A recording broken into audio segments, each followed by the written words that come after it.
কোথায়? বাড়ির ধারে।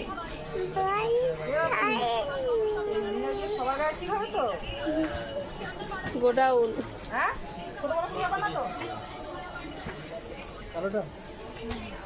কত করে এগুলো?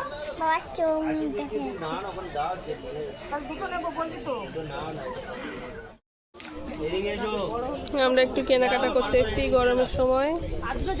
বাড়ির কাছেই একটা দোকান আছে স্টেশনে, তো সেখানেই এসেছি।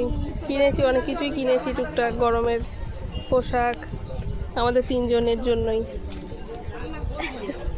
এই যে বড় একটা ব্যাগ ধরিয়ে দিয়েছে। মামা ছুটিস না, দাও বোতলটার মধ্যে দাও। চলো চলো, হ্যাঁ চলো।